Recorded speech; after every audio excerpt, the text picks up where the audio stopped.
this focus on reform is not working for Labour. They've been trying this for ages and it doesn't work. And it primarily, I think, doesn't work because people just don't give them the benefit of the doubt on this stuff. They are, as far as most people now are concerned, I think, Labour are just part of a failed mainstream which has promised and promised and promised on all these issues and which has never ever delivered. And I just increasingly wonder whether or not Labour really understand British people anymore, really. I mean, I think that if you sit back and look at this whole situation that we've got just now with the reform, this goes back a long way. I think it goes back to the financial crash in 2008, 2009, all the way through into COVID, the energy crisis post-COVID. You know, the average salary in this country adjusted for inflation is less than it was in the financial crash in 2008, 2009. I think that, no, look, let's get the negatives out of the way first. Is reform tapping into xenophobia? Yes, I think they are. Are they tapping in particular at the moment to Islamophobia and pushing more of a kind of Christian agenda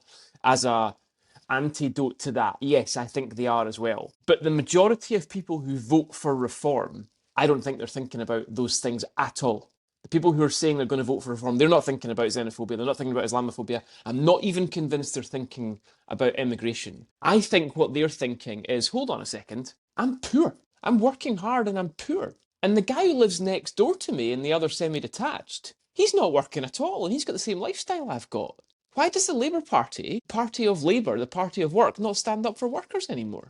I think that's what they're thinking. I think they're absolutely hacked off with life in Britain, which is really expensive and where prices are going up faster than their salaries and where all around them they are looking at people who are getting money for nothing when they feel they're getting nothing for the work that they do. That, I think, is what reform ultimately has tapped into.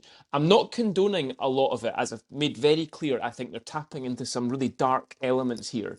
But I think this is the difference that Jeff has highlighted between what some of the leadership of reform is saying and the people who are voting for reform. The people who are voting for reform are desperate for something else. They're desperate to get a bit of reward for what they're doing.